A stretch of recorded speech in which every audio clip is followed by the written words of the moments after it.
Punjabi radio USA ਸੁਣ ਰਹੇ ਸਾਰੇ ਹੀ ਮਾਣਯੋਗ ਅਤੇ ਸਤਿਕਾਰਤ ਸਰੋਤਿਆਂ ਨੂੰ ਪਿਆਰ ਸਤਿਕਾਰ ਸਹਿ ਨਿੱਘੀ ਜਿਹੀ ਸਤਿ ਸ੍ਰੀ ਅਕਾਲ। ਸਭ ਨੂੰ ਜੀਆਂ ਨੂੰ ਆਖਦੇ ਹਾਂ। ਸੋ ਤੋਂ ਪ੍ਰੋਗਰਾਮ ਦੇ ਵਿੱਚ ਆਪ ਸਭ ਦਾ ਨਿੱਘਾ ਸਵਾਗਤ ਹੈ। ਪ੍ਰੋਗਰਾਮ ਲੈ ਕੇ ਹਾਜ਼ਰ ਹੋ ਚੁੱਕੇ ਹਾਂ ਜੀ ਆਪਾਂ ਇਸ ਮੌਕੇ। ਖਬਰ 'ਤੇ ਨਜ਼ਰ ਅੱਜ 23 ਜਨਵਰੀ ਦਿਨ ਸ਼ਨੀਚਰਵਾਰ, ਅਤੇ ਆਪਣੇ ਨਾਲ ਜੁੜ ਚੁੱਕੇ ਨੇ ਮਲੋਟ ਸਟੂਡੀਓਜ਼ ਤੋਂ ਮਿੰਟੂ ਗੁਰਸਰੀਆ ਜੀ। ਮਿੰਟੂ ਜੀ, ਜੀਆਂ ਨੂੰ ਸਵਾਗਤ ਹੈ। ਸਤਿ ਸ੍ਰੀ ਅਕਾਲ।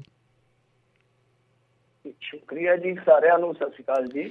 ਸਾਡੇ ਅੱਜ ਦੇ ਪ੍ਰੋਗਰਾਮ ਖਬਰ 'ਤੇ ਨਜ਼ਰ ਉਸ ਨੂੰ ਸਪੋਂਸਰ ਕਰਦੇ ਨੇ ਖਾਲਸਾ ਇੰਸ਼ੋਰੈਂਸ ਏਜੰਸੀ ਵਾਲੇ, ਜਿਨ੍ਹਾਂ ਦੇ ਕੋਲੋਂ ਤੁਸੀਂ ਹਰ ਇੱਕ ਤਰੀਕੇ ਦੀ ਇੰਸ਼ੋਰੈਂਸ ਕਰਵਾ ਸਕਦੇ ਹੋ। ਇੰਸ਼ੋਰੈਂਸ ਬਾਰੇ ਪਤਾ ਕਰਨ ਲਈ ਕਾਲ ਕਰ ਸਕਦੇ ਹੋ ਨੰਬਰ 408 272 2500 ਦੇ ਉੱਤੇ 4082722500 ਨਾਲ ਹੀ Krishan Dhanota Yuba City, Baljinder Singh Nijjar Woodland, Sucha Singh Jaskaran Singh, Gurpartap Singh Fresno, Paramjit Kaur Rangi Vacaville, Jarnail Singh Lynnwood Washington, Harjit Singh Surinder Kaur Aujla Daly City, West Coast Truck Driving School Fresno ਵਾਲੇ, ਜਿਹੜੇ ਕਿ ਤੁਹਾਨੂੰ ਟਰੱਕ ਦਾ ਲਾਇਸੈਂਸ ਵਧੀਆ ਸਿਖਲਾਈ ਦੇ ਕੇ ਘੱਟ ਸਮੇਂ 'ਚ ਲੈਣ ਸਹਾਇਤਾ ਕਰਦੇ ਨੇ। ਕਾਲ ਅਜੀਤ ਅਟਵਾਲ 559 374 4541। ਜੀਆਂ ਟਾਇਰ ਐਂਡ ਲੂਬ ਵਾਲੇ, ਜਿਨ੍ਹਾਂ ਦੇ ਕੋਲੋਂ ਤੁਸੀਂ truck wash, oil change, air brake ਦਾ ਕੰਮ ਕਰਵਾ ਸਕਦੇ ਹੋ। ਨਵੇਂ ਪੁਰਾਣੇ ਟਾਇਰ ਵਾਜਿਬ ਕੀਮਤਾਂ 'ਤੇ ਖਰੀਦ ਸਕਦੇ ਹੋ। ਸੈਂਟਾ ਨੈਲਾ ਮੰਡੇਰਾ ਦੇ ਵਿੱਚ ਲੋਕੇਸ਼ਨ ਨੇ। ਕਾਲ ਨਿੰਮਾ ਸਹੋਤਾ 209 277 0113। ਇਹਨਾਂ ਸਾਰਿਆਂ ਦਾ ਧੰਨਵਾਦ। ਜੇਕਰ ਤੁਸੀਂ ਜਾਂ ਕੋਈ ਹੋਰ ਕਾਰੋਬਾਰ ਇਸ ਪ੍ਰੋਗਰਾਮ ਨੂੰ ਸਪੋਂਸਰ ਕਰਨਾ ਚਾਹੁੰਦੇ ਹੋ, ਸੰਪਰਕ 408 722 7698। ਮਿੰਟੂ ਜੀ, ਗੱਲਬਾਤ ਦਾ ਸਿਲਸਿਲਾ ਸ਼ੁਰੂ ਕਰਦੇ ਜਾਈਏ। ਕਿਸਾਨਾਂ ਨੂੰ ਹੁਣ ਬਹੁਤ ਲੰਮਾ ਸਮਾਂ ਹੋ ਗਿਆ ਸੰਘਰਸ਼ ਕਰਦਿਆਂ ਨੂੰ। ਗੱਲਾਂ ਬਾਤਾਂ ਹੋ ਰਹੀਆਂ ਨੇ, ਬੇਸਿੱਟਾ ਰਹਿ ਰਹੀਆਂ ਨੇ, ਅਤੇ ਅੱਜ ਦੀਆਂ ਕੀ ਅਪਡੇਟਸ ਰਹੀਆਂ ਇਸ ਕਿਸਾਨੀ ਸੰਘਰਸ਼ ਦੇ ਵਿੱਚ? ਜੀ ਅੱਜ ਦੀ ਸ਼ਾਮ ਤੱਕ ਦੀ ਤਾਂ ਵੱਡੀ ਬ੍ਰੇਕਿੰਗ ਨਿਊਜ਼ ਇਹੋ ਹੀ ਬਣੀ ਕਿ ਉਮੀਦ ਦੇ ਮੁਤਾਬਕ ਉਹ ਜਿਹੜਾ ਕੱਲ੍ਹ ਇਹਨਾਂ ਨੇ ਫੜਿਆ ਸੀਗਾ ਸ਼ੱਕੀ ਨੌਜਵਾਨ, ਉਹ ਅੱਜ ਮੁੱਕਰ ਗਿਆ ਆਪਣੇ ਬਿਆਨ ਤੋਂ। ਤਾਂ ਬੜੇ ਜਿੱਦਾਂ ਕਹਿ ਲਈਏ ਕਿ ਨਾਟਕੀ ਢੰਗ ਦੇ ਨਾਲ ਮੁੱਕਰਿਆ। ਉੱਥੇ ਪੁਲਿਸ ਦੇ ਕੋਲ ਜਾ ਕੇ ਬਿਲਕੁਲ ਕਹਾਣੀ ਉਹਨੇ ਪਲਟਾਵੀਂ ਆਖੀ। ਉਹਨੇ ਆਖਿਆ ਕਿ ਅਸੀਂ ਜਾ ਰਹੇ ਸੀਗੇ, ਮਤਲਬ ਕਿ ਕੁਛ ਹੋਰ ਮੁੰਡੇ ਵੀ ਉਹਦੇ ਨਾਲ ਸੀ ਦੱਸਿਆ ਜਾ ਰਿਹਾ, ਅਤੇ ਕਹਿੰਦਾ ਕਿ ਮੈਂ ਜਾ ਕੇ ਝੂਠ ਬੋਲਿਆ ਕਿ ਕੋਈ ਲੜਕੀ ਨੂੰ ਛੇੜ ਰਿਹਾ, ਅਤੇ ਉਸ ਤੋਂ ਬਾਅਦ ਉਹਨਾਂ ਨੂੰ ਲੱਗਿਆ ਕਿ ਮੈਂ ਕੁੜੀ ਨੂੰ ਕਿਤੇ ਛੇੜਦਾ ਪਿਆ, ਅਤੇ ਉਹਨਾਂ ਨੇ ਮੈਨੂੰ ਢਾਹ ਲਿਆ ਅਤੇ ਕੈਂਪ 'ਚ ਲਿਜਾ ਕੇ ਮੇਰੇ ਲੀੜੇ ਲੁਹਾ ਕੇ ਮੈਨੂੰ ਮਾਰਿਆ। ਫਿਰ ਟਰਾਲੀ 'ਚ ਉਲਟਾ ਲਟਕਾਇਆ ਗਿਆ। ਫਿਰ ਨਾਲ ਉਹਨੇ ਆਖਿਆ ਕਿ ਬਾਅਦ ਦੇ ਵਿੱਚ ਮੈਨੂੰ ਖਾਣਾ ਖਿਲਾਇਆ ਗਿਆ, ਦਾਰੂ ਪਿਆਈ ਗਈ, ਫਿਰ ਮਾਰਿਆ ਗਿਆ, ਵੀਡੀਓ ਬਣਾਇਆ ਗਿਆ, ਅਤੇ ਮੇਰੇ ਨਾਲ ਜਿਹੜੇ ਹੋਰ ਲੜਕੇ ਫੜੇ ਗਏ ਸੀਗੇ ਉਹ 4 ਜਣੇ ਸੀ। ਉਹਨਾਂ ਦੇ ਵਿੱਚੋਂ ਇੱਕ ਨਾਮ ਸਾਗਰ ਸੀਗਾ। ਸਾਗਰ ਨੇ ਕਿਹਾ ਕਿ ਇਹ ਉਹਨਾਂ ਨੂੰ ਬਿਨਾਂ ਵਜ੍ਹਾ ਮਾਰ ਰਹੇ ਆ। ਅਗਲੇ ਦਿਨ ਜਦੋਂ ਮੈਂ ਉੱਠਿਆ ਅਤੇ ਉਹਨਾਂ ਨੇ ਮੈਨੂੰ ਕਿਹਾ ਕਿ ਉਹਨੂੰ ਮਾਰ ਦਿੱਤਾ ਗਿਆ, ਮਤਲਬ ਕਿ ਤੇਰੇ ਨਾਲ ਦੇ ਨੂੰ ਮਾਰ ਦਿੱਤਾ ਗਿਆ। ਹੁਣ ਜੇ ਤੂੰ ਛੁੱਟਣਾ ਹੈ ਅਤੇ ਸਾਡੀ ਗੱਲ ਮੰਨ, ਨਹੀਂ ਤਾਂ ਫਿਰ ਤੇਰੇ ਨਾਲ ਬੁਰੀ ਕਰਾਂਗੇ। ਉਹ ਕਹਿੰਦਾ ਕਿ ਮੈਂ ਆਖਿਆ ਕਿ ਮੈਨੂੰ ਪੁਲਿਸ ਦੇ ਹਵਾਲੇ ਕਰ ਦਿਓ ਯਾਰ, ਪਰ ਉਹ ਕਹਿੰਦੇ ਕਿ ਨਹੀਂ, ਤੈਨੂੰ ਮਾਰ ਟੁੱਕ ਕੇ ਅਸੀਂ ਸੁੱਟ ਦੇਵਾਂਗੇ, ਕਿਸੇ ਨੂੰ ਪਤਾ ਨਹੀਂ ਲੱਗੇਗਾ ਜਿਵੇਂ ਅਸੀਂ ਦੂਜੇ ਨੂੰ ਮਾਰਿਆ, ਤਾਂ ਕਰਕੇ ਮੈਂ ਇਹ ਬਿਆਨ ਦਿੱਤਾ ਸੀਗਾ। अब ਦੇਖੋ ਹੁਣ ਕਰਦਾ ਕੀ ਪਿਆ ਕਿ ਮੈਂ ਜਾ ਕੇ ਝੂਠ ਬੋਲਿਆ। ਕੋਈ ਬੰਦਾ ਏਡੇ ਵੱਡੇ ਹਜ਼ੂਮ ਦੇ ਵਿੱਚ ਜਾ ਕੇ ਆਖੇਗਾ ਕਿ ਮੈਂ ਝੂਠ ਬੋਲ ਕੇ ਜੁੱਤੀਆਂ ਖਾਵਾਂ? ਦੂਜੀ ਗੱਲ ਇਹ ਆ ਕਿ ਜੇ ਇਹਨੂੰ ਮਾਰਿਆ ਕੁੱਟਿਆ ਕਿਸਾਨ ਆਗੂਆਂ ਨੇ ਜਾਂ ਦਾਰੂ ਪਿਲਾਈ ਆ, ਅਤੇ ਕੀ ਪੁਲਿਸ ਨੇ ਉਹਦਾ ਕੋਈ ਮੁਲਾਜ਼ਾ ਕਰਾਇਆ, ਕੋਈ ਮੈਡੀਕਲ ਕਰਵਾਇਆ, ਕੋਈ ਸੱਟ ਫੇਟ ਲੱਗੀ ਆ?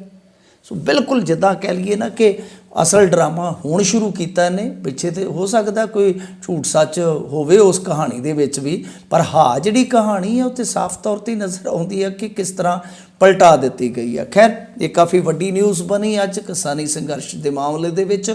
ਜੇ ਦੂਜੀ ਗੱਲ ਵੇਖੀਏ ਤਾਂ ਇਹ ਵੀ ਕੁਝ ਚੈਨਲਸ ਪ੍ਰਚਾਰ ਕਰ ਰਹੇ ਸੀਗੇ ਅੱਜ ਕਿ ਜੋ ਸਰਕਾਰ ਨੇ ਇਹਨਾਂ ਨੂੰ ਕਿਹਾ ਕਿ ਤੁਸੀਂ ਦੁਬਾਰਾ ਵਿਚਾਰ ਕਰੋ ਸਾਡੇ ਪ੍ਰਪੋਜ਼ਲ 'ਤੇ, ਤਾਂ ਉਹਦੇ ਵਿੱਚ ਕੁਛ ਲੀਡਰ ਜਿਹੜੇ ਆ ਉਹ ਇਸ ਗੱਲ 'ਤੇ ਸਹਿਮਤੀ ਰੱਖਦੇ ਆ ਕਿ ਆਪਾਂ ਵਿਚਾਰ ਕਰੀਏ, ਪਰ ਕੁਛ ਲੋਕ ਹਾਲੇ ਵੀ ਅਸਹਿਮਤ ਆ। ਖੈਰ, ਇਹ ਇੱਕ ਤੁਹਾਨੂੰ ਪਤਾ ਮੀਡੀਆ ਦਾ ਚਾਲ ਚੱਲਣ ਵੀ ਅੱਜ ਕੱਲ੍ਹ ਦਾ ਕਿ ਨੈਰੇਟਿਵ ਜਿਹੜਾ ਆ ਉਹ ਬਦਲਿਆ ਜਾਵੇ।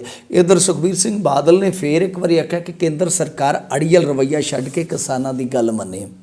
ਇਹ ਤੋਂ ਇਲਾਵਾ ਜੇ ਵੇਖੋਗੇ ਕਿ ਟਿਕਰੀ ਅਤੇ ਸਿੰਘੂ ਬਾਰਡਰ ਹੈ ਜਿਹੜਾ, ਉੱਥੇ ਬਹੁਤ ਜ਼ਿਆਦਾ ਸਿਕਿਉਰਿਟੀ ਟਾਈਟ ਕੀਤੀ ਜਾ ਰਹੀ ਆ। ਮਤਲਬ ਕਿ ਵੱਡੇ ਵੱਡੇ ਜਿੱਦਾਂ ਟਰੱਕ ਟਰਾਲੇ ਜਿਹੜੇ ਹੁੰਦੇ ਆ, ਤਾਂ ਤਾਂ ਉਹ ਵੀ ਖੜੇ ਕੀਤੇ ਜਾ ਰਹੇ ਆ। ਬਹੁਤ ਜਾਨੀ ਹੈਵੀ ਮਸ਼ੀਨਰੀ ਜਿਹੜੀ ਆ ਉਹ ਆਲੇ ਦੁਆਲੇ ਰੋਕੀ ਜਾ ਰਹੀ ਆ। ਜਾਨੀ ਜੋ ਰੋਕਾਂ ਨੇ ਉਹ ਬਹੁਤ ਮਜ਼ਬੂਤ ਕਰਨ ਦਾ ਯਤਨ ਕੀਤਾ ਜਾ ਰਿਹਾ। ਉਹ ਤੋਂ ਸਾਫ਼ ਨਜ਼ਰ ਆ ਰਿਹਾ ਕਿ ਹੋ ਸਕਦਾ ਕਿ ਕਿਸਾਨਾਂ ਨੂੰ ਉੱਥੇ ਹੀ ਉਹਨਾਂ ਦੀ ਜਾਨੀ ਵਾੜਬੰਦੀ ਕੀਤੀ ਜਾਵੇ ਤੇ ਉਹਨਾਂ ਨੂੰ ਰੋਕਿਆ ਜਾਵੇ, ਤੇ ਜਦੋਂ ਉਹ ਥੋੜਾ ਜਿਹਾ ਹਿਲ ਜੁਲ ਕਰਨ, ਮਤਲਬ ਕਿ ਨਿਕਲ ਦਾ ਯਤਨ ਕਰਨ, ਕੋਈ ਭੰਨ ਤੋੜ ਕਰਨ, ਤੇ ਉਸ ਤੋਂ ਬਾਅਦ ਇਹਨਾਂ ਨੂੰ ਵੀ ਭੰਨ ਤੋੜ ਦੀ ਖੁੱਲ੍ਹ ਮਿਲ ਜਾਵੇ। ਕੁਝ ਐਸਾ ਹੀ ਮਾਮਲਾ ਨਜ਼ਰ ਆਉਂਦਾ ਹੈ। ਦੂਜੇ ਪਾਸੇ ਜੇ ਦੇਖੀਏ ਪਰੇਡ ਦਾ ਮਾਮਲਾ ਜਿਹੜਾ ਉਹ ਹਾਲੇ ਵੀ ਨਜਿੱਠਿਆ ਨਹੀਂ ਗਿਆ, ਉਹਦੀਆਂ ਤਿਆਰੀਆਂ ਤੇ ਹੈ ਹੀ ਹੈ। ਪਰ ਦੂਸਰੇ ਪਾਸੇ ਯੂਪੀ ਦੇ ਵਿੱਚੋਂ ਇੱਕ ਹੈਰਾਨ ਕਰਨ ਵਾਲਾ ਮਾਮਲਾ ਸਾਹਮਣੇ ਆਇਆ। ਉੱਥੇ ਗਾਜ਼ੀਪੁਰ ਦੇ ਵਿੱਚ ਪੁਲਿਸ ਨੇ ਅਨੋਖਾ ਹੀ ਫਰਮਾਨ ਦੇ ਦਿੱਤਾ। ਉਹ ਕਹਿੰਦੇ ਆ ਕਿ ਜ਼ਿਲ੍ਹੇ ਦੇ ਵਿੱਚ ਵੇਖੋ ਲੱਗੀ 144 ਤੇ ਟਰੈਕਟਰ ਪਰੇਡ ਦੇ ਮੱਦੇਨਜ਼ਰ ਪੈਟਰੋਲ ਪੰਪਾਂ ਵਾਲਿਆਂ ਨੂੰ ਖਾਸ ਤੌਰ ਤੇ ਅਸੀਂ ਹਦਾਇਤ ਦਿੰਦੇ ਆ ਕਿ ਤੁਸੀਂ ਇਹਨਾਂ ਨੂੰ ਤੇਲ ਨਹੀਂ ਪਾਉਣਾ ਟਰੈਕਟਰਾਂ ਨੂੰ, ਔਰ ਨਾ ਹੀ ਕੇਨ ਦੇ ਵਿੱਚ ਪਾ ਕੇ ਦੇਣਾ। ਤੇ ਜੇ ਕੋਈ ਇਹੋ ਜਿਹਾ ਕੰਮ ਕਰਦਾ ਫੜਿਆ ਗਿਆ, ਉਹ ਆਪਦੀ ਪੜੀ ਵਿਚਾਰ ਲਵੇ ਫਿਰ ਤਾਂ ਤੁਸੀਂ ਆਪ ਹੀ ਅੰਦਾਜ਼ਾ ਲਾ ਲਓ ਕਿ ਕਿੰਨਾ ਡਰੀ ਹੋਈ ਆ ਯੂਪੀ ਪੁਲਿਸ। ਯੂਪੀ ਪੁਲਿਸ ਹੀ ਨਹੀਂ, ਸਾਰੀਆਂ ਪੁਲਿਸਾਂ ਹੀ ਡਰੀਆਂ ਫਿਰਦੀਆਂ ਨੇ ਇਸ ਪਰੇਡ ਤੋਂ। ਪਰ ਇਹ ਹੈਰਾਨ ਕਰਨ ਵਾਲਾ ਮਸਲਾ ਹੈ ਕਿ ਤੁਸੀਂ ਤੇਲ ਦੇਣ ਤੋਂ ਵੀ ਇਨਕਾਰ ਕਰ ਰਹੇ ਹੋ। ਜੀ ਤੇ ਮਿੰਟੂ ਜੀ, ਅਗਲੀ ਜਿਹੜੀ ਹੁਣ ਗੱਲ ਕਰਦੇ ਜਾਈਏ, ਕਹਿੰਦੇ ਗੱਲਬਾਤ ਟੁੱਟਣ ਤੋਂ ਬਾਅਦ 'ਚ ਹੁਣ ਪੰਜਾਬ ਦਾ ਜ਼ੋਰ ਪਰੇਡ ਦੇ ਉੱਤੇ। ਹਾਂਜੀ, ਵੈਸੇ ਤੇ ਪੰਜਾਬ ਦਾ ਜ਼ੋਰ ਪੂਰਾ ਲੱਗਿਆ ਪਿਆ ਸੀਗਾ ਪਹਿਲਾਂ ਹੀ, ਪਰ ਚੱਕਰ ਇਹ ਸੀਗਾ ਕਿ ਕੁਛ ਹੱਦ ਤੱਕ ਉਡੀਕੀ ਜਾ ਰਹੀ ਸੀਗੀ ਕਿ ਜਿਹੜੀ ਨਵੀਂ ਪ੍ਰਪੋਜ਼ਲ ਆਈ ਉਸ ਤੋਂ ਬਾਅਦ ਮੀਟਿੰਗ ਜਿਹੜੀ ਹੋਏਗੀ ਸ਼ਾਇਦ ਕੋਈ ਉਹ ਸਿੱਟੇਬੰਦ ਸਾਬਤ ਹੋਵੇ, ਮਤਲਬ ਕਿ ਉਹਦੇ ਚੋਂ ਕੋਈ ਰਿਜ਼ਲਟ ਜਿਹੜਾ ਆ ਉਹ ਨਿਕਲ ਆਵੇ। ਤਾਂ ਹੋ ਸਕਦਾ ਆ ਕਿ ਟ੍ਰੇਡ ਜਿਹੜੀ ਆ ਉਹ ਥੋੜੀ ਜਿਹੀ ਲਾਈਟ ਕਰ ਦਿੱਤੀ ਜਾਵੇ, ਜਾਂ ਥੋੜੀ ਜਿਹੀ ਜਿੱਦਾਂ ਕਹਿ ਲਓ ਕਿ ਕਹਿ ਦਿੱਤਾ ਜਾਵੇ ਕਿ ਜਿਹੜੇ ਆ ਗਏ ਸੋ ਆ ਗਏ ਆ। ਵੀ ਕੀ ਹੋਏਗਾ, ਥੋੜੀ ਉਡੀਕ ਕੀਤੀ ਜਾ ਰਹੀ ਸੀਗੀ। ਪਰ ਜਿਵੇਂ ਹੀ ਗੱਲਬਾਤ ਦਾ ਸਿਲਸਿਲਾ ਟੁੱਟਿਆ, ਤਿਵੇਂ ਨਾਲ ਦੀ ਨਾਲ ਹੀ ਲੋਕਾਂ ਨੇ ਇੱਧਰੋਂ ਫੈਕਟਰ ਜਿਹੜੇ ਆ ਉਹ ਖਿੱਚ ਦਿੱਤੇ ਆ ਜੀ। ਕਿਉਂਕਿ ਅੱਜ ਟ੍ਰਿਬਿਊਨ ਦੇ ਵਿੱਚ ਵੀ ਜੇ ਤੁਸੀਂ ਦੇਖੋਗੇ ਤਾਂ ਉਹਨਾਂ ਨੇ ਵੀ 1 ਲੱਖ ਟਰੈਕਟਰ ਦਿੱਲੀ ਰਵਾਨਾ ਹੋਣ ਦੀ ਪੇਸ਼ੀਨਗੋਈ ਕੀਤੀ ਆ।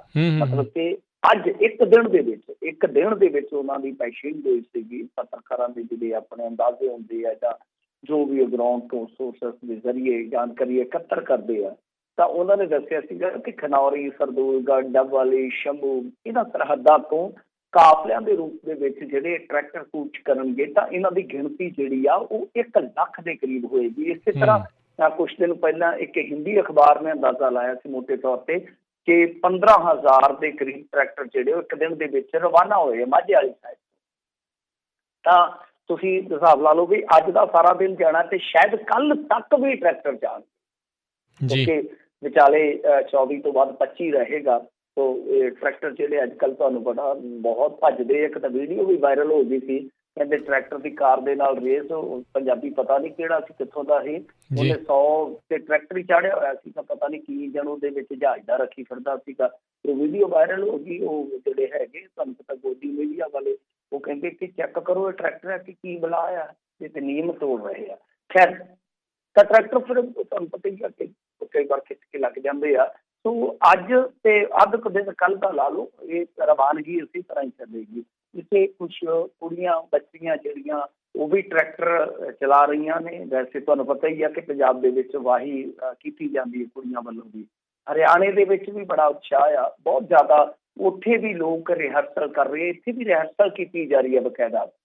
ਰਿਹਰਸਲ ਦਾ ਮਤਲਬ ਕੀ ਆ ਕਿ ਕਿਵੇਂ ਜ਼ਾਬਤੇ 'ਚ ਰਹਿਣਾ ਹੈ, ਕਿਵੇਂ ਤੁਸੀਂ ਅਨੁਸ਼ਾਸਨਬੱਧ ਤਰੀਕੇ ਦੇ ਨਾਲ ਕੂਚ ਕਰਨਾ ਹੈ, ਕਿੱਦਾਂ ਤੁਸੀਂ ਕਾਫਲੇ ਦੇ ਵਿੱਚ ਸਪੀਡ ਬਣਾਈ ਰੱਖਣੀ ਹੈ, ਕਿੱਦਾਂ ਤੁਸੀਂ ਸ਼ਾਂਤੀ ਬਣਾਈ ਰੱਖਣੀ ਹੈ, ਕਿੱਦਾਂ ਕੋਈ ਹੁੱਲੜਬਾਜ਼ੀ ਤੋਂ ਗੁਰੇਜ਼ ਕਰਨਾ ਹੈ। ਸਾਰੀਆਂ ਚੀਜ਼ਾਂ ਸਮਝਾਈਆਂ ਜਾ ਰਹੀਆਂ ਬਕਾਇਦਾ। ਮੋਹਾਲੀ ਦੇ ਵਿੱਚ ਬਹੁਤ ਵੱਡਾ ਰਿਹਰਸਲ ਕੀਤਾ ਗਿਆ, ਬਹੁਤ ਵੱਡਾ ਕਾਫਲਾ ਸੀ ਟਰੈਕਟਰਾਂ ਦਾ। ਕਮਾਲ ਦੀ ਗੱਲ ਹੈ ਕਿ ਕਿਸੇ ਨੂੰ 5 ਮਿੰਟ ਵੀ ਅੜਚਨ ਨਹੀਂ ਆਉਣ ਦਿੱਤੀ। ਮਤਲਬ ਇਹ ਹੈ ਕਿ ਆਮ ਬੰਦਾ ਜਿਹੜਾ ਉਹਨੂੰ ਕੋਈ ਤਕਲੀਫ ਨਹੀਂ ਆਉਣ ਦੇਣੀ, ਬਸ ਸਿਰਫ ਪਰੇਡ ਕਰਨੀ ਹੈ, ਦਿਖਾਣਾ ਹੈ, ਆਪਣਾ ਏਕਾ ਦਿਖਾਣਾ ਹੈ। ਸੋ ਇਹ ਤਿਆਰੀ ਆ, ਬਿਲਕੁਲ ਬਹੁਤ ਜ਼ਬਰਦਸਤ ਤਿਆਰੀ ਆ ਪੰਜਾਬ ਦੇ ਵਿੱਚ। ਟਰੈਕਟਰ ਟਰਾਲੀਆਂ ਜਿਹੜੀਆਂ ਉਹ ਜਿੱਦਾਂ ਕਰਦੇ ਆ ਤਿਆਰ, ਤੁਹਾਨੂੰ ਪਤਾ ਹੀ ਆ ਕਿ ਤਰਪਾਲ ਵਗੈਰਾ ਪਾਈ ਜਾਂਦੀ ਆ, ਪਰਾਲੀ ਰੱਖੀ ਜਾਂਦੀ ਹੈ, ਜਾਂ ਹੋਰ ਆਪੋ ਆਪਣੇ ਜਿੱਦਾਂ ਸਾਧਨ ਹੁੰਦੇ ਆ ਉਹ ਤਰੀਕੇ ਵਰਤੇ ਜਾਂਦੇ ਕਿ ਠੰਡ ਤੋਂ ਵੀ ਬਚਿਆ ਜਾਵੇ।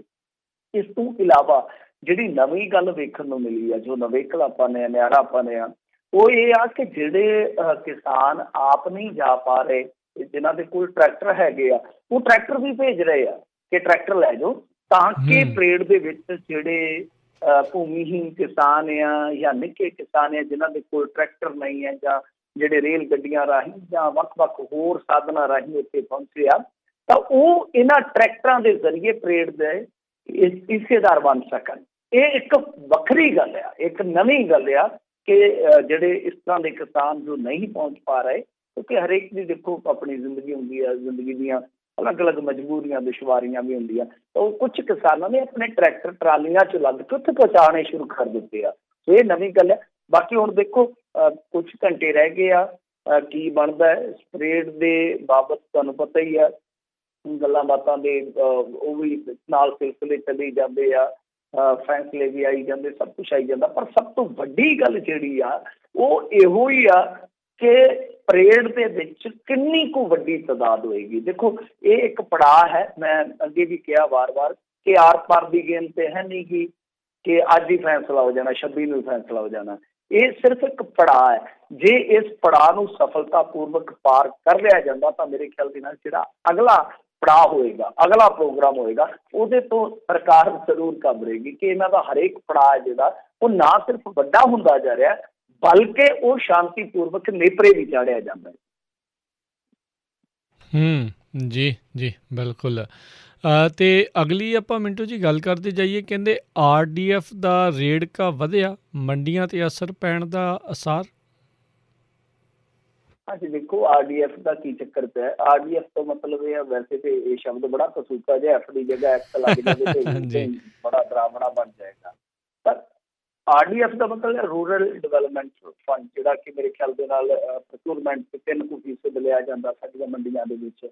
ਉਹਦਾ ਜਿਹੜਾ ਪੈਸਾ ਬਣਦਾ ਵਾ ਤਾਂ ਫਿਰ ਉਹ ਸਾਰਾ ਪੈਸਾ ਖਰਚ ਕੀਤਾ ਜਾਂਦਾ ਹੈ ਦਿਹਾਤੀ ਵਿਕਾਸ ਤੇ ਜਾਂ ਮੰਡੀਆਂ ਦਾ ਜਿਹੜਾ ਢਾਂਚਾ ਹੈ, ਕਿਉਂਕਿ ਮੰਡੀਆਂ ਦਾ ਇੱਕ ਬਹੁਤ ਵੱਡਾ ਇਨਫਰਾਸਟਰਕਚਰ ਹੈ ਆਪਣੇ ਸਾਹਮਣੇ। ਸਭ ਨੂੰ ਪਤਾ ਹੀ ਹੈ ਕਿ ਬਹੁਤ ਸਾਰੇ ਮੁਲਾਜ਼ਮ ਨੇ, ਉਹਨਾਂ ਦੀ ਜੋ ਉਜਰਤ ਵਗੈਰਾ ਹੁੰਦੀ ਹੈ ਜਾਂ ਜਿਹੜੇ ਹੋਰ ਖਰਚੇ ਸਾਰੇ ਇੱਦਾਂ ਦੇ ਫੰਡਾਂ ਦੇ ਵਿੱਚ ਹੀ ਕੱਢਦੀ ਹੈ। ਤਾਂ ਹੁਣ ਰੇੜਕਾ ਇਹੋ ਆ ਕਿ ਸਰਕਾਰ ਜਿਹੜੀ ਕੇਂਦਰ ਦੇ ਵਿੱਚ ਬੈਠੀ ਆ, ਉਹ ਇਹ ਕਿਹੜੀ ਸਿਆਪਾ ਸੇੜ ਕੇ ਬੈਠੀ ਆ ਕਿ ਅਸੀਂ ਇਹ ਫੰਡ ਜਿਹੜੇ ਆ ਉਹ ਤੁਹਾਨੂੰ ਰਿਲੀਜ਼ ਨਹੀਂ ਕਰਾਂਗੇ। ਰਿਲੀਜ਼ ਇਸ ਕਰਕੇ ਨਹੀਂ ਕਰਾਂਗੇ ਕਿ ਤੁਸੀਂ ਸਹੀ ਵਰਤੋਂ ਨਹੀਂ ਕਰ ਪਾ ਰਹੇ, ਜਾਂ ਸਹੀ ਵਰਤੋਂ ਕਰਨ ਬਾਬਤ ਜਿਹੜੇ ਤੁਹਾਡੇ ਸਰਟੀਫਿਕੇਟ ਆ ਉਹ ਸਾਨੂੰ ਨਹੀਂ ਮਿਲ ਰਹੇ। ਮਤਲਬ ਕਿਸ ਤਰ੍ਹਾਂ ਦੇ ਲੱਲੇ ਭੱਬੇ ਜਿਹੜੇ ਉਹ ਚੱਲਦੇ ਪਏ ਆ। ਹੁਣ ਇਹਨਾਂ ਨੇ ਜੋ ਤਰਕ ਦਿੱਤਾ ਹੈ ਉਹ ਬਿਲਕੁਲ ਇਹੀ ਹੈ ਕਿ ਦੇਖੋ, ਇਹ ਕਹਿੰਦੇ ਆ ਕਿ ਆਉਣ ਵਾਲੇ ਸਮੇਂ ਦੇ ਵਿੱਚ ਮੰਡੀਆਂ ਦਾ ਸਾਡਾ ਢਾਂਚਾ ਜਿਹੜਾ ਉਹ ਖਤਮ ਹੋ ਜਾਏਗਾ। ਇਹ ਗੱਲ ਜਿਹੜੀ ਆ ਉਹ ਬਾਜਵਾ ਸਾਹਿਬ ਨੇ ਕਹੀ ਆ ਖੁਦ, ਮਤਲਬ ਕਿ ਜਿਹੜੇ ਮੰਤਰੀ ਆ ਉਹ ਇਸ ਗੱਲ ਤੋਂ ਕਿਤੇ ਨਾ ਕਿਤੇ ਚਿੰਤਤ ਨੇ ਕਿ ਆਉਣ ਵਾਲੇ ਦਿਨਾਂ ਦੇ ਵਿੱਚ ਕੰਮ ਖਰਾਬ ਹੋ ਜਾਏਗਾ। ਇਹ ਸਾਰੀ ਗੱਲ ਜਿਹੜੀ ਪ੍ਰਤਾਪ ਸਿੰਘ ਬਾਜਵਾ ਨੇ ਕਹੀ ਆ, ਸੌਰੀ ਮੰਤਰੀ ਨਹੀਂ, ਉਹ ਰਾਜ ਸਭਾ ਦੇ ਜਿਹੜੇ ਮੈਂਬਰ ਆ। ਤਾਂ ਉਹਨਾਂ ਦੇ ਕਹਿਣ ਦਾ ਮਤਲਬ ਇਹੋ ਆ, ਉਹਨਾਂ ਨੇ ਪੱਤਰ ਵੀ ਲਿਖਿਆ ਇੱਕ ਪਿਊਸ਼ ਗੋਇਲ ਨੂੰ, ਜਿਹਨਾਂ ਦੇ ਕੋਲ ਇਹ ਸਾਰਾ ਮਹਿਕਮਾ। ਤਾਂ ਉਹਨਾਂ ਨੇ ਕਿਹਾ ਕਿ ਭਾਈ ਜਲਦੀ ਤੋਂ ਜਲਦੀ ਇਹ ਜਿਹੜਾ RDF ਹੈ ਰਿਲੀਜ਼ ਕੀਤਾ ਜਾਣਾ ਚਾਹੀਦਾ। ਦੇਖੋ ਬਿਲਕੁਲ ਇਹਨਾਂ ਦੀ ਗੱਲ ਸਹੀ ਹੈ, ਦਰੁਸਤ ਹੈ, ਔਰ ਇਹ ਦਵੈਸ਼ ਦਾ ਹੀ ਸਿੱਟਾ ਹੈ, ਇਹ ਕਿਤੇ ਨਾ ਕਿਤੇ ਇੱਕ ਵਿਰੋਧ ਦਾ ਹੀ ਸਿੱਟਾ ਹੈ। ਆਪਣੇ ਆਪ ਦੇ ਵਿੱਚ ਇਹ ਕਹਾਣੀ ਜਿਹੜੀ ਉਹ ਸਾਫ਼ ਹੁੰਦੀ ਹੈ ਕਿ ਅਸਲ ਦੇ ਵਿੱਚ ਦੇਖੋ ਅੱਗੇ ਵੀ ਤੇ ਇਸ ਤਰ੍ਹਾਂ ਹੀ ਚੱਲਦਾ ਸੀ। ਰੂਰਲ ਡਿਵੈਲਪਮੈਂਟ ਫੰਡ ਦਾ ਪੈਸਾ ਜਿਹੜਾ ਉਹ, ਇਹ ਤੇ ਆਪਾਂ ਨੂੰ ਵੀ ਪਤਾ ਕਿ ਜਦੋਂ ਪੈਸਾ ਆਉਂਦਾ ਵੱਖ-ਵੱਖ ਸਕੀਮਾਂ ਲਈ ਪੈਸਾ ਆਉਂਦਾ ਤਾਂ ਉਹ ਡਾਈਵਰਟ ਕਰਕੇ ਦੂਜੇ ਪਾਸੇ ਦੇ ਦਿੱਤਾ ਜਾਂਦਾ। ਹੁਣ ਸੰਗਤ ਦਰਸ਼ਨ ਦੇ ਵਿੱਚ ਜਿਹੜਾ ਪੈਸਾ ਬਾਦਲ ਸਾਹਿਬ ਬਣਦੇ ਸੀ, ਇਹ ਵੀ ਰਾਜ ਦੇ ਵਿੱਚ ਹਿੱਸੇਦਾਰ ਸੀ ਉਸ ਟਾਈਮ, ਤਾਂ ਉਹ ਪੈਸਾ ਵੱਖ-ਵੱਖ ਸਕੀਮਾਂ ਦਾ ਹੁੰਦਾ ਸੀਗਾ। ਸੰਗਤ ਦਰਸ਼ਨ ਦੇ ਜ਼ਰੀਏ ਉਹ ਕਈ ਵਾਰ ਹੋਰ ਸਕੀਮਾਂ ਦੇ ਵਿੱਚ ਵੀ ਪਾ ਦਿੱਤਾ ਜਾਂਦਾ ਸੀ। ਸਰਕਾਰਾਂ ਇਸ ਤਰ੍ਹਾਂ ਕਰਦੀਆਂ ਨੇ। ਇਹ ਗੱਲਾਂ ਜਿਹੜੀਆਂ ਸਮਝਣ ਦੀਆਂ, ਮਤਲਬ ਕਿ ਜਿੱਦਾਂ ਸੇਮ ਵਾਸਤੇ ਪੈਸਾ ਆਇਆ ਉਹਨਾਂ ਟਾਈਮਾਂ ਦੇ ਵਿੱਚ, ਤਾਂ ਉਹ ਉਸੇ ਪੈਸੇ ਦੇ ਨਾਲ ਹੀ ਗਾਂ ਖਾਲੇ ਬਣਾ ਲਏ ਗਏ ਸਿੰਜਾਈ ਵਾਸਤੇ। ਇਹ ਚੀਜ਼ਾਂ ਹੁੰਦੀਆਂ ਨੇ, ਇਹ ਸੱਚ ਆ। ਮੈਂ ਇਸ ਚੀਜ਼ ਦਾ ਹਾਮੀਦਾਰ ਹਾਂ ਕਿ ਕਿਤੇ ਨਾ ਕਿਤੇ ਕੋਈ ਵੀ ਜਿਹੜੀ ਸੂਬਾ ਸਰਕਾਰ ਆ ਉਹ ਇਸ ਤਰ੍ਹਾਂ ਦੀਆਂ ਚੋਰ ਮੋਰੀਆਂ ਲੱਭ ਕੇ ਕਰ ਦਿੰਦੀ ਹੈ। ਜਿੱਦਾਂ ਹੁਣ ਪੋਸਟ ਮੈਟ੍ਰਿਕ ਸਕਾਲਰਸ਼ਿਪ ਦਾ ਪੈਸਾ ਦਾ ਵਿਵਾਦ ਆ, ਜਾਂ ਹੋਰ ਕਈ ਸਕੀਮਾਂ ਦਾ ਵਿਵਾਦ ਆ, ਉਹ ਇਹੀ ਹੁੰਦਾ ਕਿ ਸਰਕਾਰ ਕੇਂਦਰ ਦੀ ਜਿਹੜੀ ਆ ਉਹ ਪੈਸੇ ਭੇਜਦੀ ਆ ਕਿਸੇ ਸਕੀਮ ਵਾਸਤੇ, ਪਰ ਉਹ ਪੈਸਾ ਜਿਹੜਾ ਜਾਂ ਤਾਂ ਲੱਗਦਾ ਨਹੀਂ, ਜਾਂ ਉਹਦੇ ਖੁਰਦ ਬੁਰਦ ਦੇ ਆ ਜਾਂਦੇ ਆ ਵਿੱਚੋਂ ਅਸਾਰ ਬਣ ਜਾਂਦੇ ਆ ਤਾਂ ਫਿਰ ਉਹਦੀ ਜਾਂਚ ਪੜਤਾਲ ਹੁੰਦੀ ਹੈ। ਇਹ ਚੀਜ਼ਾਂ ਹੁੰਦੀਆਂ ਨੇ ਹਰੇਕ ਸੂਬੇ ਦੇ ਵਿੱਚ, ਕਿਤੇ ਨਾ ਕਿਤੇ ਇਹ ਪਰੇਸ਼ਾਨੀ ਹੁੰਦੀ ਹੈ। ਪਰ ਤੁਸੀਂ ਉਹ ਪੈਸਾ ਰੋਕ ਰਹੇ ਹੋ ਤਾਂ ਰੋਕਣ ਦਾ ਅਸਰ ਕਿਹਦੇ ਤੇ ਪੈ ਰਿਹਾ, ਇਹ ਗੱਲ ਸੋਚਣ ਵਾਲੀ ਆ। ਕਿ ਬੇਸਿਕ ਚੀਜ਼ ਜਿਹੜੀ ਸਮਝਣ ਵਾਲੀ ਆ ਕਿ ਉਹਦੇ ਨਾਲ ਮੰਡੀਆਂ ਤੇ ਸਭ ਤੋਂ ਵੱਡਾ ਅਸਰ ਪੈਣਾ। ਤਾਂ ਮੰਡੀਆਂ ਤੇ ਅਸਰ ਪਏਗਾ ਤਾਂ ਸਾਰਾ ਕੁਛ ਹੀ ਜਿਹੜਾ ਚਰਮਰਾ ਜਾਏਗਾ, ਡਗਮਗਾ ਜਾਏਗਾ, ਡੋਲ ਜਾਏਗਾ। ਹੁਣ ਦੇਖੋ ਇਹ ਚੀਜ਼ਾਂ ਅਪ੍ਰਤੱਖ ਰੂਪ ਦੇ ਵਿੱਚ ਵਾਪਰਦੀਆਂ। ਪ੍ਰਤੱਖ ਰੂਪ ਦੇ ਵਿੱਚ ਤੇ ਕਹਿੰਦੇ ਆ ਕਿ APMC ਏਦਾਂ ਹੀ ਰਹੂਗਾ। ਅੱਜ RDF ਤੋਂ ਵੀ ਇਹ ਭੱਜ ਰਹੇ ਆ। ਸੋਚੋ ਕੱਲ ਨੂੰ CCL ਵੀ ਇਹਨਾਂ ਨੇ ਦੇਣਾ ਹੈ। ਮੰਨ ਲਓ ਜਿਹੜੇ ਕੋਈ ਤਜਵੀਜ਼ ਦਿੰਦੇ ਨੇ ਜਾਂ ਅਮੈਂਡਮੈਂਟ ਕਰਦੇ ਨੇ, ਅਮੈਂਡਮੈਂਟ ਕਰ ਲੈਂਦੇ ਕਿ ਹਾਂਜੀ ਤੁਹਾਡੀ MSP ਜਾਰੀ ਰਹੇਗੀ ਵਗੈਰਾ ਵਗੈਰਾ ਸਾਰੀਆਂ ਕਰਕੇ। ਪਰ ਕੱਲ ਨੂੰ ਇਸੇ ਤਰ੍ਹਾਂ CCL ਘੱਟ ਕਰ ਦਿੱਤੀ ਜਾਂਦੀ ਹੈ, CCL ਲੇਟ ਕਰ ਦਿੱਤੀ ਜਾਂਦੀ ਆ, FCI ਦੀ ਪ੍ਰੋਕਿਉਰਮੈਂਟ ਜਿਹੜੀ ਆ ਉਹ ਘਟਾ ਦਿੱਤੀ ਜਾਂਦੀ ਆ, ਤਾਂ ਤੁਹਾਡਾ ਆਪਣੇ ਆਪ ਹੀ, ਕਿਉਂਕਿ ਸਾਰੀਆਂ ਚੀਜ਼ਾਂ ਇੱਕ ਦੂਜੇ ਤੇ ਟਿਕੀਆਂ ਹੋਈਆਂ ਨੇ। CCL ਤੋਂ ਸ਼ੁਰੂ ਹੋ ਜਾਓ, CCL ਨਹੀਂ ਆਏਗਾ ਤੇ ਗਾਂ ਪ੍ਰੋਕਿਉਰਮੈਂਟ ਨਹੀਂ ਹੋਏਗੀ। ਪ੍ਰੋਕਿਉਰਮੈਂਟ ਨਹੀਂ ਹੋਏਗੀ ਤਾਂ ਜਿਹੜੀਆਂ ਸਾਡੀਆਂ ਇੱਥੇ 3-4 ਏਜੰਸੀਆਂ ਸੂਬਾਈ ਏਜੰਸੀਆਂ ਨੇ ਉਹ ਵਿਹਲੀਆਂ ਹੋ ਜਾਣਗੀਆਂ। ਉਹ ਵਿਹਲੀਆਂ ਹੋ ਜਾਣਗੀਆਂ, ਮੰਡੀ 'ਚ ਕਾਂ ਬੋਲਣ ਲੱਗ ਜਾਣਗੇ। ਮੰਡੀ 'ਚ ਕੰਮ ਕਰ ਨਹੀਂ ਚੱਲੇਗਾ, ਆੜਤ ਸਿਸਟਮ ਜਿਹੜਾ ਉਹ ਕੋਲੈਪਸ ਕਰ ਜਾਏਗਾ। ਉਹਨਾਂ ਦੇ ਨਾਲ ਗਾਂ ਸ਼ੈਲਰ ਦਾ ਕੰਮ ਕਾਰ ਉਹ ਠੱਪ ਹੋ ਜਾਏਗਾ। ਉਹਨਾਂ ਦੇ ਨਾਲ ਜੁੜਿਆ ਮਜ਼ਦੂਰ ਦਾ ਜੋ ਰੁਜ਼ਗਾਰ ਹੈ ਉਹ ਖੁੱਸ ਜਾਏਗਾ। ਦੇਖੋ ਨਾ ਇੱਕ ਦੂਜੇ ਨਾਲ ਚੀਜ਼ਾਂ ਜੁੜੀਆਂ ਹੋਈਆਂ। ਇਹਦੇ ਵਿੱਚੋਂ ਇੱਕ ਵੀ ਚੀਜ਼ ਹਿਲਾਓਗੇ, ਜਿੱਦਾਂ CCL ਹੈ, RDF ਹੈ ਜਾਂ ਹੋਰ ਇਸ ਤਰ੍ਹਾਂ ਦਾ, ਜਿਵੇਂ ਖਰੀਦ ਦਾ ਮੈਂ ਤੁਹਾਨੂੰ ਸਮਝਾਇਆ ਸਾਰਾ ਢਾਂਚਾ, ਕਿ ਜਿਵੇਂ ਇਸ ਤਰ੍ਹਾਂ ਦਾ ਇਹਦੇ ਵਿੱਚ ਕੋਈ ਵੀ ਚੀਜ਼ ਤੁਸੀਂ ਕਰ ਦੋਗੇ FCI ਦੀ ਖਰੀਦ, ਜੇ ਉਹਦੇ 'ਚ ਕਟੌਤੀ ਕਰ ਦਿਓਗੇ ਜਾਂ ਬੰਦ ਹੋ ਜਾਊਗੀ ਤਾਂ ਉਹ ਢਾਂਚਾ ਜਿਹੜਾ ਉਹ ਡਗਮਗਾਉਣਾ ਸ਼ੁਰੂ ਹੋ ਜਾਏਗਾ, ਡੋਲਣਾ ਸ਼ੁਰੂ ਹੋ ਜਾਏਗਾ। ਸੋ ਇਹ ਗੱਲ ਬਿਲਕੁਲ ਸਹੀ ਹੈ ਬਾਜਵਾ ਸਾਹਿਬ ਦੀ, ਇਹਦੇ ਤੇ ਜ਼ੋਰ ਦੇਣਾ ਚਾਹੀਦਾ।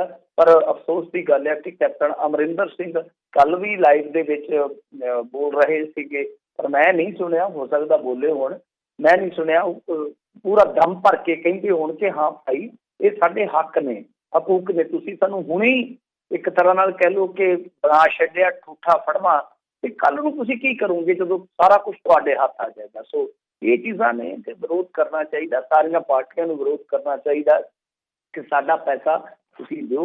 ਹਾਂ, ਜੋ ਇਹ ਵਰਤੋਂ ਵਾਲਾ ਸਰਟੀਫਿਕੇਟ ਵਗੈਰਾ ਜੋ ਵੀ ਮੰਗਦੇ ਆ, ਉਹ ਕੈਪਟਨ ਸਰਕਾਰ ਨੂੰ ਵੀ ਚਾਹੀਦਾ ਕਿ ਭਾਈ ਜੋ ਵੀ ਤੁਹਾਡੇ ਕੋਲ ਹੈਗਾ, ਜੋ ਵੀ ਤੁਸੀਂ ਦੇ ਸਕਦੇ ਹੋ ਦਿਓ। ਪਰ ਸਰਕਾਰ ਦੀ ਮਨਸ਼ਾ ਸਾਫ਼ ਹੈ। ਤੁਸੀਂ ਉੱਥੇ ਮੱਧ ਪ੍ਰਦੇਸ਼ ਦੇ ਵਿੱਚ ਦੇਖੋ, ਜਿੱਥੇ ਜਿੱਥੇ ਇਹਨਾਂ ਦਾ ਬਹੁ ਪੈਂਦਾ ਸੀ, ਮੱਧ ਪ੍ਰਦੇਸ਼ ਦੇ ਵਿੱਚ ਕੱਲ ਬਿਆਨ ਦੇ ਦਿੱਤਾ ਉਹਨਾਂ ਨੇ ਕਿ ਬਿਜਲੀ ਦੀ ਸਬਸਿਡੀ ਜਿਹੜੀ ਉਹ ਕਿਸਾਨਾਂ ਦੇ ਸਿੱਧੇ ਖਾਤੇ 'ਚ ਆਏਗੀ। ਤੇ ਇਹੀ ਚੀਜ਼ ਸਾਡੇ ਕਿਸਾਨਾਂ ਨੇ ਕਹਿ ਲਓ ਕਿ ਇੱਕ ਵਾਰੀ ਰੋਲ ਬੈਕ ਕਰਵਾ ਦਿੱਤੀ, ਉਹਨਾਂ ਨੇ ਰੌਲਾ ਪਾਇਆ। ਤੇ ਇਹ ਕਹਾਣੀਆਂ ਜਿਹੜੀਆਂ ਉਹ ਗਾਂ ਤੱਕ ਜਾਂਦੀਆਂ ਨੇ। ਕੁਛ ਲੋਕ ਕਹਿੰਦੇ ਸੀਗੇ ਕਿ ਨਹੀਂ ਕੁਛ ਨਹੀਂ ਹੁੰਦਾ, ਤਾਂ ਉੱਥੇ ਬਿਆਨ ਆ ਗਿਆ ਕੱਲ ਜਿਹੜਾ ਉਹਨਾਂ ਦਾ ਵਿੱਤ ਮੰਤਰੀ ਹੈ ਮੇਰੇ ਖਿਆਲ ਦੇ ਨਾਲ, ਕਿ ਜੋ ਅਸੀਂ ਸਬਸਿਡਾਈਜ਼ ਕਰਦੇ ਹਾਂ ਇਲੈਕਟ੍ਰੀਸਿਟੀ ਦੇ ਮਾਮਲੇ 'ਚ ਕਿਸਾਨਾਂ ਨੂੰ, ਉਹ ਬੈਨੀਫਿਟ ਜਿਹੜਾ ਡਾਇਰੈਕਟਲੀ ਦੇਵਾਂਗੇ ਅਸੀਂ ਉਹਨਾਂ ਦੇ ਖਾਤਿਆਂ 'ਚ। ਤਾਂ ਹੌਲੀ ਹੌਲੀ ਜਿਵੇਂ ਤੁਸੀਂ ਸਿਲੰਡਰ ਦੀ ਸਬਸਿਡੀ ਦੇਖ ਲਓ, ਉਹ ਪਹਿਲਾਂ ਕਿੰਨੀ ਹੁੰਦੀ ਸੀ, ਅੱਜ ਤੁਸੀਂ ਦੇਖੋ ਉਹ ਡਾਇਰੈਕਟ ਆਉਣ ਦੇ ਚੱਕਰ 'ਚ ਕਿੰਨੀ ਰਹਿ ਗਈ ਔਰ ਕਿੰਨੇ ਲੋਕਾਂ ਨੂੰ ਮਿਲਦੀ ਹੈ। ਇਹ ਵੇਖਣ ਵਾਲੀ ਗੱਲ ਆ। ਸੋ ਇਸੇ ਤਰ੍ਹਾਂ ਹੀ ਚੀਜ਼ਾਂ ਜਿਹੜੀਆਂ ਖਤਮ ਹੋ ਜਾਂਦੀਆਂ। ਤਾਂ ਹੁਣ ਯੂਰੀਆ ਦੀ ਵੀ ਵਾਰੀ ਆਉਣੀ ਹੈ, ਪਰ ਮੇਰੇ ਖਿਆਲ ਦੇ ਨਾਲ ਦਵੈਸ਼ ਹੈ ਜਿਹੜਾ ਕੇਂਦਰ ਸਰਕਾਰ ਦਾ ਪੰਜਾਬ ਦੇ ਨਾਲ ਸਾਹਮਣੇ ਆ ਰਿਹਾ, ਉਹ RDF ਨੂੰ ਇਸੇ ਕਰਕੇ ਹੀ ਰੋਕ ਰਹੇ ਨੇ ਕਿ ਇਹਨਾਂ ਦਾ ਢਾਂਚਾ ਜਿਹੜਾ ਡਗਮਗਾਏ ਥੋੜ੍ਹਾ। ਜੀ ਜੀ, ਅਗਲੀ ਜਿਹੜੀ ਆਪਾਂ ਮਿੰਟੂ ਜੀ ਗੱਲ ਕਰੀਏ, ਕਹਿੰਦੇ ਕੌਮੀ ਮੀਡੀਆ ਦੇ ਹੁਣ ਪ੍ਰਿੰਟ ਹਿੱਸੇ ਨੇ ਵੀ ਕਿਸਾਨ ਸੰਘਰਸ਼ ਅੰਦੋਲਨ ਖਿਲਾਫ ਮੋਰਚਾ ਵਿੱਢ ਲਿਆ। ਇਹ ਨਾ ਜੀ, ਪ੍ਰਿੰਟ ਮੀਡੀਆ ਦਾ ਜਿਹੜਾ ਕਹਿ ਲਓ ਕਿ ਇਹ ਹਿੱਸਾ, ਉਹਦੇ ਵਿੱਚ ਜੇ ਨੰਬਰਦਾਰੀ ਦੇਣੀ ਹੋਵੇ ਕਿਸੇ ਨੂੰ ਤਾਂ ਜਾਗਰਣ ਗਰੁੱਪ ਆ। ਜਾਗਰਣ ਗਰੁੱਪ ਨੇ ਰੱਜ ਕੇ ਮਤਲਬ ਕਿ ਆਰਟੀਕਲ ਲਿਖੇ ਨੇ। ਪਰਸੋਂ ਤੇ ਇੱਕ ਐਸਾ ਆਰਟੀਕਲ ਸੀ ਜਿਹਦੇ ਵਿੱਚ ਇਹ ਲਿਖਿਆ ਕਿ ਇਹ ਅੰਦੋਲਨ ਹੁਣ ਜਿੱਦ 'ਚ ਤਬਦੀਲ ਹੋ ਚੁੱਕਾ। ਉਹਦਾ ਸਿਰਲੇਖ ਇੱਦਾਂ ਦਾ ਸੀਗਾ ਹਿੰਦੀ ਦੇ ਵਿੱਚ, ਤੇ ਇੱਕ ਪੰਨਾ ਪੂਰਾ ਇਹ ਡੈਡੀਕੇਟ ਕਰਦੇ, ਸਮਰਪਿਤ ਕਰਦੇ ਆ ਕਿ ਭੰਡਣਾ ਪ੍ਰਚਾਰ ਕਰਨਾ, ਜਿਹਨੂੰ ਆਪਾਂ ਕਹਿੰਦੇ ਹਾਂ ਕਿ ਛੰਡਣਾ ਭੰਡਣਾ, ਉਹ ਇੱਕ ਪੂਰਾ ਪੇਜ, ਸੈਕਿੰਡ ਪੇਜ ਜਿਹੜਾ ਹੁੰਦਾ ਹੈ। ਇਸ ਤਰ੍ਹਾਂ ਹੀ ਅੱਜ ਇਹਨਾਂ ਦੀ ਖਬਰ ਜਿਹੜੀ ਆ ਬੜੀ ਹੈਰਾਨ ਕਰਦੀ। ਔਰ ਇਹ ਉਹ ਲੋਕ ਸੀਗੇ ਜਿਨ੍ਹਾਂ ਨੇ ਮਨੋਹਰ ਲਾਲ ਖੱਟਰ ਦੀ ਉਹ ਜਿਹੜੀ ਹਵਾਈ ਰੈਲੀ ਸੀਗੀ, ਹਵਾਈ ਰੈਲੀ ਯਾਦ ਸਮਝਦੇ ਨਾ ਤੁਸੀਂ, ਉਹ ਤੁਹਾਨੂੰ ਚੇਤਾ ਹੋਣਾ, ਜਦੋਂ ਹਵਾ ਦੇ ਵਿੱਚੋਂ ਰੈਲੀ ਕਰਕੇ ਤੇ ਹੈਲੀਕਾਪਟਰ ਲੈ ਕੇ ਮੁੜ ਗਏ ਸੀ, ਕਿਸਾਨਾਂ ਨੇ ਥੱਲੇ ਉਹ ਤੋੜ ਫੋੜ ਕਰ ਦਿੱਤੀ ਸੀ, ਜਿਹੜੀ ਕਿ ਚਲੋ ਆਪਾਂ ਗਲਤ ਗਿਣਦੇ ਹਾਂ ਕਿ ਹਿੰਸਾ ਨਹੀਂ ਹੋਣੀ ਚਾਹੀਦੀ। ਉਹਦਾ ਸੁਪਰੀਮ ਕੋਰਟ 'ਚ ਵੀ ਰੌਲਾ ਪਿਆ। ਪਰ ਇਹਨਾਂ ਨੇ ਕਿਹਾ ਕਿ ਮੌਸਮ ਦੀ ਖਰਾਬੀ ਕਰਕੇ ਮਿਸਟਰ ਖੱਟਰ ਜਿਹੜੇ ਆ ਉਹ ਚੱਲਦੇ ਬਣੇ ਆ। ਮੌਸਮ ਦੀ ਖਰਾਬੀ ਕਰਕੇ, ਮੌਸਮ ਦੀ ਖਰਾਬੀ ਨਹੀਂ, ਮਤਲਬ ਸਾਰਾ ਮੌਨਸੂਨ ਹੀ ਵਿਗੜਿਆ ਪਿਆ ਸੀ ਉੱਥੇ, ਤਾਂ ਸਭ ਕੁਛ ਹੀ ਖਰਾਬ ਸੀਗਾ ਹਰਿਆਣੇ ਦੇ ਵਿੱਚ। ਤਾਂ ਇਹੋ ਜਿਹਾ ਇਹ ਗਰੁੱਪ ਹੈ। ਹੁਣ ਇਹਨਾਂ ਦੀ ਅੱਜ ਬਹੁਤ ਮੈਂ ਕਹੂੰਗਾ ਕਿ ਕਿਰਕਰੀ ਹੋ ਰਹੀ ਆ। ਇੱਕ ਇਹਨਾਂ ਨੇ ਖਬਰ ਫੇਰ ਲਾਈ ਅੱਜ ਸੈਕੰਡ ਪੇਜ ਤੇ ਸੋਨੀਪਤ ਤੋਂ, ਸੋਨੀਪਤ ਦੇ ਵਿੱਚ ਹੀ ਪੈਂਦੇ ਆ ਨਾ ਬਾਰਡਰ ਬਾਦਰਗੜ, ਤਾਂ ਉੱਥੇ ਇਹਨਾਂ ਨੇ ਕਿਹਾ ਕਿ ਦੇਖੋ ਜੀ ਜਿਹੜੇ ਉੱਥੇ ਜਵਾਨ ਕਰਦੇ ਪਏ ਆ ਡਿਊਟੀ, ਉਹ ਤੇ ਵਿਚਾਰੇ ਸਾਰਾ ਦਿਨ ਠੰਡ 'ਚ ਮਰਦੇ ਰਹਿੰਦੇ ਆ, ਸਾਰੀ ਰਾਤ ਵੀ ਠਠੁਰਨ ਕਰਦੇ ਰਹਿੰਦੇ ਆ, ਠੁਰੂ ਠੁਰੂ ਕਰਦੇ ਰਹਿੰਦੇ ਆ, ਤੇ ਜਿਹੜੇ ਕਿਸਾਨ ਹੈ ਉਹ ਮਹਿੰਗੇ ਟੈਂਕਾਂ 'ਚ ਪਏ। ਹੁਣ ਦੇਖੋ ਸਧਾਰਨ ਤੋਂ ਸਧਾਰਨ ਬੰਦਾ ਵੀ ਇਹਨਾਂ ਨੂੰ ਸਵਾਲ ਕਰੇਗਾ ਕਿ ਅਕਲ ਦੇ ਅੰਨ੍ਹੇਓ, ਅਕਲ ਦੇ ਦੁਸ਼ਮਣੋਂ, ਜਾਂ ਬਿਲਕੁਲ ਆਪਣੇ ਫਰਜ਼ਾਂ ਤੇ ਥਿੜਕਿਓ ਬੰਦੇ ਹੋ ਕਿ ਜਿਹੜੇ ਜਵਾਨ ਆ, ਪਹਿਲੀ ਗੱਲ ਤੇ ਉਹ ਵੀ ਕਿਸਾਨਾਂ ਦੇ ਪੁੱਤਰ ਆ, ਸਭ ਤੋਂ ਵੱਡੀ ਗੱਲ। ਦੂਜੀ ਗੱਲ, ਕਿਸਾਨ ਕਦੇ ਵੀ ਉਹਨਾਂ ਨੂੰ ਕਿਸੇ ਚੀਜ਼ ਤੋਂ ਇਨਕਾਰ ਨਹੀਂ ਕਰਦੇ, ਚਾਹੇ ਉਹ ਲੰਗਰ ਛਕ ਲੈਣ, ਜੇ ਅੱਗ ਬਲਦੀ ਪਈ ਤੇ ਆ ਕੇ ਅੱਗ ਸੇਕ ਲੈਣ, ਉਹ ਇਹ ਨਹੀਂ ਕਹਿੰਦੇ ਕਿ ਹਾਂ ਤੁਸੀਂ ਵਰਦੀ ਦੇ ਵਿੱਚ ਆ ਤੇ ਤੁਸੀਂ ਸਾਡੀ ਅੱਗ ਤੋਂ ਦੂਰ ਹੋ ਜਾਓ। ਤੀਜੀ ਗੱਲ ਜਿਹੜੀ ਆ ਕਿ ਪ੍ਰਬੰਧ ਕਿਹਨੇ ਕਰਨੇ ਆ ਭਾਈ? ਕਿਸਾਨਾਂ ਨੇ ਥੋੜੀ ਨਾ ਟੈਂਟ ਲਾ ਕੇ ਦੇਣੇ ਫੋਰਸਾਂ ਨੂੰ। ਜਿਸ ਮੀਡੀਆ ਨੂੰ ਇਹ ਨਹੀਂ ਪਤਾ ਕਿ ਜੋ ਉਹਨਾਂ ਦਾ ਪ੍ਰਬੰਧ ਹੁੰਦਾ ਪੁਲਿਸ ਵਾਲਿਆਂ ਦਾ, ਉਹਨਾਂ ਦਾ ਐਕਸਟਰਾ ਬਜਟ ਹੁੰਦਾ, ਉਹ ਜਿਹੜਾ ਵਾ ਬਜਟ ਕਹਿ ਲਓ ਕਿ ਕੇਂਦਰੀ ਜਿਹੜਾ ਗ੍ਰਹਿ ਮੰਤਰਾਲਾ ਹੈ ਉਹਦੇ ਵਿੱਚੋਂ ਆਉਂਦਾ, ਜੋ ਉਹਨਾਂ ਦੇ ਅਧੀਨ ਫੋਰਸਾਂ ਹੁੰਦੀਆਂ, ਸੂਬਾਈ ਜਿਹੜਾ ਹੈਗਾ ਗ੍ਰਹਿ ਮੰਤਰਾਲਾ, ਉਹਦੇ ਤਹਿਤ ਜੋ ਆਉਂਦੀਆਂ ਉਹਨਾਂ ਨੂੰ ਦਿੱਤਾ ਜਾਂਦਾ। ਇਸ ਤਰ੍ਹਾਂ ਅਲਾਟਮੈਂਟ ਹੁੰਦੀ ਹੈ, ਸਾਰੇ ਸੈਂਕਸ਼ਨ ਕੀਤਾ ਜਾਂਦਾ। ਤੇ ਇਹ ਤੁਸੀਂ ਵੇਖ ਲਓ ਕਿ ਕਿਸ ਤਰ੍ਹਾਂ ਦਾ ਤਰੀਕਾ ਹੈ ਮੀਡੀਆ ਦਾ ਖਬਰਾਂ ਦੇਣ ਦਾ, ਕਿ ਉਹ ਟੈਂਟਾਂ ਤੇ ਵੀ ਰੌਲਾ ਪਾ ਕੇ ਬੈਠੇ ਆ ਕਿ ਜਵਾਨ ਜਿਹੜੇ ਉਹ ਡਿਊਟੀ ਦੇ ਰਹੇ, ਤੇ ਕਿਸਾਨ ਜਿਹੜਾ ਆ ਉਹ ਟੈਂਟਾਂ ਦੇ ਵਿੱਚ ਸੁੱਤਾ ਪਿਆ। ਦੇਖੋ ਟੈਂਟਾ ਕਿਸ ਤਰ੍ਹਾਂ ਦਾ ਹੈ। ਜੀ ਬਿਲਕੁਲ। ਅਗਲੀ ਗੱਲ ਕਰੀਏ, ਗਿਆਨੀ ਹਰਪ੍ਰੀਤ ਸਿੰਘ ਨੇ ਕਿਸਾਨਾਂ ਦੇ ਹੱਕ ਦੇ ਵਿੱਚ ਫਿਰ ਮਾਰਿਆ ਨਾਰਾ। ਹਾਂਜੀ, ਗਿਆਨੀ ਹਰਪ੍ਰੀਤ ਸਿੰਘ ਜੀ ਗਏ ਸੀਗੇ ਪਟਨਾ ਸਾਹਿਬ, ਜਿੱਥੇ ਇਹਨਾਂ ਨੇ ਫਿਰ ਕਿਸਾਨੀ ਹੱਕ ਦੇ ਵਿੱਚ ਨਾਰਾ ਜਿਹੜਾ ਉਹ ਬੁਲੰਦ ਕੀਤਾ ਵਾ। ਇਹਨਾਂ ਨੇ ਕਿਹਾ ਕਿ ਅੜੀਅਲ ਵਤੀਰਾ ਛੱਡ ਕੇ ਕਿਸਾਨਾਂ ਦੇ ਹੱਕ ਦੀ ਗੱਲ ਸੁਣਨੀ ਚਾਹੀਦੀ ਆ, ਕਰਨੀ ਚਾਹੀਦੀ ਆ।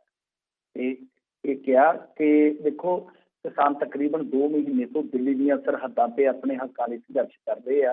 ਕੇਂਦਰ ਸਰਕਾਰ ਵੱਖ-ਵੱਖ ਕਮੇਟੀਆਂ ਕਰਕੇ ਵੀ ਕਿਸਾਨਾਂ ਦੀ ਗੱਲ ਨਹੀਂ ਸੁਣ ਰਹੀ, ਅਣਸੁਣੀ ਕਰ ਰਹੀ ਹੈ, ਤੇ ਅੜੀਅਲ ਵਤੀਰਾ ਜਿਹੜਾ ਉਹਨੇ ਅਖਤਿਆਰ ਕਰ ਰੱਖਿਆ ਹੈ। ਸੋ ਇਸ ਤਰ੍ਹਾਂ ਦੇ ਉਹਨਾਂ ਦੇ ਕੁਛ ਸ਼ਬਦ ਸੀਗੇ। ਗੱਲ ਇਹ ਆ ਕਿ ਦੇਖੋ ਗਿਆਨੀ ਹਰਪ੍ਰੀਤ ਸਿੰਘ ਜੀ ਅੱਗੇ ਵੀ ਬੋਲੇ ਆ, ਹੁਣ ਵੀ ਬੋਲੇ ਆ। ਚਲੋ ਬਹੁਤ ਵਧੀਆ ਗੱਲ ਆ ਕਿ ਉਹ ਇਹੋ ਜਿਹੇ ਮਾਮਲਿਆਂ ਦੇ ਵਿੱਚ ਖੁੱਲ੍ਹ ਕੇ ਆਪਣੀ ਰਾਏ ਜਿਹੜੀ ਉਹ ਪ੍ਰਗਟ ਕਰ ਦਿੰਦੇ ਆ। ਕ੍ਰਿਟੀਸਿਜ਼ਮ ਉਹਨਾਂ ਦਾ ਉਹ ਨਾਲ ਚੱਲਦਾ ਰਹਿੰਦਾ ਕੁਛ ਮੁੱਦਿਆਂ ਨੂੰ ਲੈ ਕੇ, ਖਾਸ ਤੌਰ ਤੇ ਜਿਹੜੇ ਪੰਥਕ ਮੁੱਦੇ ਆ। ਪਰ ਇਹੋ ਜਿਹੇ ਮੁੱਦਿਆਂ ਤੇ ਜਥੇਦਾਰ ਦਾ ਬੋਲਣਾ ਉਹ ਸਵਾਗਤਯੋਗ ਆ। ਪਰ ਇਸ ਅੰਦੋਲਨ ਦੀ ਇਹ ਪ੍ਰਾਪਤੀ ਆ ਕਿ ਦੇਖੋ ਜਥੇਦਾਰ ਸਾਹਿਬ ਹੀ ਨਹੀਂ, ਬਹੁਤ ਵੱਡੇ ਵੱਡੇ ਲੋਕ ਬੋਲੇ ਆ। ਜਿੱਦਾਂ ਕਹਿ ਲਓ ਕਿ ਬਹੁਤ ਵੱਡੀਆਂ ਜਿਹੜੀਆਂ ਦੁਨੀਆ ਦੀਆਂ ਡੈਮੋਕ੍ਰੇਸੀਆਂ ਜਾਂ ਉਹਨਾਂ ਦੀਆਂ ਜਿਹੜੀਆਂ ਪਾਰਲੀਮੈਂਟਾਂ ਨੇ, ਉਹਨਾਂ ਤੱਕ ਵੀ ਇਹ ਗੂੰਜ ਪਹੁੰਚੀ ਹੈ। ਇਸ ਸੰਘਰਸ਼ ਦੀ ਬਹੁਤ ਵੱਡੀ ਪ੍ਰਾਪਤੀ ਆ ਕਿ UK ਤੱਕ ਤੁਸੀਂ ਪਹੁੰਚ ਕੀਤੀ। US ਦੇ ਮੇਰੇ ਖਿਆਲ ਕੁਛ ਸੈਨੇਟਰ ਬੋਲੇ। ਬਹੁਤ ਹੱਦ ਤੱਕ ਮੈਂ ਸਮਝਦਾ ਕਿ ਇੱਕ ਬਹੁਤ ਵੱਡੀ ਪ੍ਰਾਪਤੀ ਆ ਕਿ ਬਹੁਤ ਵੱਡੀਆਂ ਹਸਤੀਆਂ ਜਿਹੜੀਆਂ, ਚਾਹੇ ਕੌਮੀ ਪੱਧਰ ਤੇ ਹੋਣ, ਚਾਹੇ ਉਹ ਕੌਮਾਂਤਰੀ ਪੱਧਰ ਤੇ ਹੋਣ, ਉਹ ਹੱਕ 'ਚ ਨਾਅਰਾ ਮਾਰ ਰਹੀਆਂ। ਤਾਂ ਬਹੁਤ ਵੱਡੀ ਗੱਲ। ਵੈਸੇ ਇਸ ਅੰਦੋਲਨ ਦੀਆਂ ਬਹੁਤ ਪ੍ਰਾਪਤੀਆਂ ਨੇ ਕਿ ਦੇਖੋ ਜਿਹੜਾ ਨੌਜਵਾਨ ਕੱਲ੍ਹ ਤੱਕ ਕੈਨੇਡਾ ਅਮਰੀਕਾ ਦੇ ਵਿੱਚ ਜਾ ਕੇ ਆਪਣਾ ਭਵਿੱਖ ਤਲਾਸ਼ ਰਿਹਾ ਸੀ, ਉਹ ਅੱਜ ਆਪਣੀਆਂ ਜ਼ਮੀਨਾਂ ਵਾਸਤੇ ਲੜ ਰਿਹਾ। ਇਹ ਸਭ ਤੋਂ ਵੱਡੀ ਗੱਲ ਆ। ਅਸੀਂ ਇਹ ਉਲਾਂਭਾ ਦਿੰਦੇ ਸੀ ਵਕਤ ਨੂੰ ਜਾਂ ਵਕਤ ਦੀਆਂ ਸਰਕਾਰਾਂ ਨੂੰ ਕਿ ਸਾਡੇ ਬੱਚੇ ਸੀ ਬ੍ਰੇਨ ਡਰੇਨ ਹੋ ਰਿਹਾ, ਫਲਾਹ ਹੋ ਰਿਹਾ, ਬੱਚੇ ਸਾਡੇ ਭੱਜ ਰਹੇ ਆ, ਕੀ ਬਣੂ? ਇੱਕੋ ਇੱਕ ਬੱਚਾ, ਉਹ ਵੀ ਉੱਧਰ ਚੱਲ ਜਾਂਦਾ ਆ, ਪੰਜਾਬ ਨੂੰ ਸਾਂਭੂ ਕੌਣ? ਤੇ ਉਹ ਦੇਖੋ ਸੰਭਾਲਣ ਵਾਲੇ ਉੱਥੇ ਬੈਠੇ ਨੇ। ਸਭ ਪਾਸਪੋਰਟ ਉਹਨਾਂ ਨੇ ਟੈਚੀਆਂ 'ਚ ਰੱਖ ਦਿੱਤੇ ਕਿ ਵੇਖਾਂਗੇ ਬਾਅਦ ਦੇ ਵਿੱਚ। ਆਈਲੈਟਸ ਦੀਆਂ ਕਲਾਸਾਂ ਜਿਹੜੀਆਂ ਉਹ ਛੱਡੀਆਂ ਵੀ, ਹੁਣ ਕੋਈ ਚੱਕਰ ਨਹੀਂ ਹੈਗਾ, ਦੇਖਾਂਗੇ, ਪਹਿਲਾਂ ਆਹ ਲੜਾਈ ਲੜੀਏ। ਸਭ ਤੋਂ ਵੱਡੀ ਪ੍ਰਾਪਤੀ ਇਹ ਵੀ ਕਹੀ ਜਾ ਸਕਦੀ ਹੈ ਕਿ ਯੂਥ ਨੂੰ ਨਾ ਸਿਰਫ ਯੂਨਾਈਟ ਕੀਤਾ ਇਸ ਅੰਦੋਲਨ, ਬਲਕਿ ਇੱਕ ਮਾਰਗਦਰਸ਼ਨ ਵੀ ਕੀਤਾ ਕਿ ਅਸੀਂ ਆਪਣੇ ਮਿੱਟੀ ਦੇ ਜਿਹੜੇ ਫਰਜ਼ ਆ ਉਹਨਾਂ ਦੇ ਨਾਲ ਕਿੱਦਾਂ ਬੱਝੇ ਹੋਏ ਆ। ਉਹ ਸਾਂਝ ਜਿਹੜੀ ਆ ਉਹ ਵੀ ਜ਼ਹਿਨ ਦੇ ਵਿੱਚ, ਖਾਸ ਤੌਰ ਤੇ ਜਵਾਨੀ ਦੀ ਜ਼ਹਿਨ ਦੇ ਵਿੱਚ ਉਹਨੇ ਵਸਾਈ ਆ। ਸੋ ਬੜੀਆਂ ਪ੍ਰਾਪਤੀਆਂ ਨੇ ਜਿਹੜੀਆਂ ਸਾਈਡ ਤੋਂ ਦਿਖਦੀਆਂ ਨਹੀਂ ਹੈ। ਜੇ ਤੁਸੀਂ ਇਸ ਅੰਦੋਲਨ ਦੇ ਵਿੱਚ ਜਾਓਗੇ ਫਿਰ ਤੁਹਾਨੂੰ ਦਿਸਣਗੀਆਂ ਕਿ ਹਾਂ ਯਾਰ ਇਹ ਵੀ ਪ੍ਰਾਪਤੀ ਆ। ਇਸ ਅੰਦੋਲਨ ਤੁਸੀਂ ਦੇਖੋ ਨਾ ਕਿ 31-32 ਸਾਡੀਆਂ ਜਥੇਬੰਦੀਆਂ, ਝੰਡਾ ਵੀ ਆਪਣਾ, ਡੰਡਾ ਵੀ ਆਪਣਾ, ਸਟੇਜ ਵੀ ਆਪਣਾ, ਮੇਜ਼ ਵੀ ਆਪਣਾ, ਸਾਰਿਆਂ ਦਾ ਅੱਜ ਇੱਕੋ ਤੇ ਬੈਠੇ ਨੇ। ਇਹ ਕਾਹਦੇ ਕਰਕੇ ਹੋਇਆ? ਪੰਜਾਬੀਆਂ ਕਰਕੇ ਹੋਇਆ। ਸਭ ਤੋਂ ਪਹਿਲਾਂ ਕੋਈ ਲੀਹ ਪਾੜਦਾ ਮਾੜੀ ਜੀ, ਨਾਲ ਦੀ ਨਾਲ ਅੱਗੇ ਘੇਰ ਕੇ ਖੜ ਜਾਂਦੇ ਕਿ ਨਾ ਸੱਜਣਾ, ਨਾ ਵੇ ਸੱਜਣਾ, ਨਾ ਪਿੱਛੇ। ਸੋ ਇਹ ਬਹੁਤ ਸਾਰੀਆਂ ਪ੍ਰਾਪਤੀਆਂ ਨੇ। ਸਭ ਤੋਂ ਵੱਡੀ ਗੱਲ ਤੇ ਇਹ ਹੈ ਕਿ ਦੇਖੋ ਜਦੋਂ ਸੁਨਿਆਰਿਆਂ ਦਾ ਸੰਘਰਸ਼ ਸ਼ੁਰੂ ਹੋਇਆ ਸੀ, ਬੜੀ ਉਹਨਾਂ ਦੀ ਫਾਈਨੈਂਸਰ ਲੌਬੀ ਆ, 3 ਲੱਖ ਇੱਕ ਤਰ੍ਹਾਂ ਨਾਲ ਕਹਿ ਲਓ ਕਾਰੋਬਾਰੀ ਇਕੱਠੇ ਮੈਦਾਨ ਚ ਉਤਰੇ ਸੀਗੇ ਤੇ ਕੁਛ ਦਿਨਾਂ ਦੇ ਅੰਦਰ ਅੰਦਰ ਹੀ ਅੰਦੋਲਨ ਨੂੰ ਟੁੱਟ ਗਿਆ ਸੀ। ਨਾਲੇ ਉਹਨਾਂ ਨੂੰ ਕੋਈ ਪੈਸੇ ਦੀ ਕਿੱਲਤ ਨਹੀਂ ਸੀ, ਇਸ ਸਰਕਾਰ ਦੇ ਕੇ ਟਿਕ ਨਹੀਂ ਸਕੇ ਸੀਗੇ। ਇਹਨਾਂ ਦੀ ਬਦੌਲਤ ਤੇ ਅੱਜ ਦੇਖੋ ਆਂਧਰਾ, ਤਾਮਿਲਨਾਡੂ ਦੀਆਂ ਮੰਡੀਆਂ ਦੇ ਵਿੱਚ ਵੀ ਪੂਰਾ ਭਾਅ ਮਿਲ ਰਿਹਾ ਹੈ ਕਿ ਕਿਸਾਨ ਇੱਥੇ ਭੜਕ ਨਾ ਜਾਣ। ਜਿਨ੍ਹਾਂ ਨੂੰ ਮਤਲਬ ਕਿ MSP ਤੋਂ ਬਹੁਤ ਘੱਟ ਰੇਟ ਮਿਲਦਾ ਸੀ, ਉਹਨਾਂ ਨੂੰ ਵੀ ਪੂਰਾ ਦਿੱਤਾ ਜਾ ਰਿਹਾ ਕਿ ਇਹ ਨਾ ਕਿਤੇ ਨਾਰਾਜ਼ ਹੋ ਕੇ ਮੈਦਾਨ ਚ ਆ ਜਾਣ। ਬੜੀਆਂ ਪ੍ਰਾਪਤੀਆਂ ਨੇ। ਸੋ ਮੈਂ ਕਹਿੰਦਾ ਕਿ ਸਭ ਤੋਂ ਵੱਡੀ ਪ੍ਰਾਪਤੀ ਇਹ ਹੈ ਕਿ ਬਹੁਤ ਵੱਡੀਆਂ ਹਸਤੀਆਂ, ਬਹੁਤ ਵੱਡੇ ਦੇਸ਼ਾਂ ਦੇ ਜਿਹੜੇ ਪੋਲੀਟੀਸ਼ੀਅਨ ਸੀਗੇ ਉਹ ਇਸ ਹੱਕ ਦੇ ਵਿੱਚ ਬੋਲੇ ਆ। ਬਹੁਤ ਵਧੀਆ। ਜੀ ਜੀ।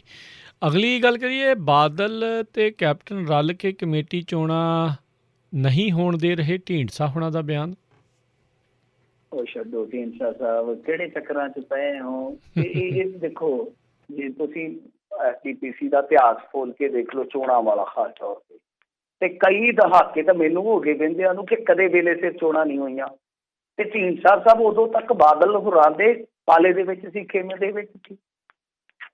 ਉਦੋਂ ਕੀ ਹੋਇਆ? ਬਸ ਹੁਣ ਥੋੜਾ ਜਿਹਾ ਅੱਡ ਹੋ ਗਏ ਤੇ ਬਸ ਉਹ ਹੁਣ ਸਾਰੀਆਂ ਗੱਲਾਂ ਜਿਹੜੀਆਂ ਪਲਟ ਦਿੱਤੀਆਂ।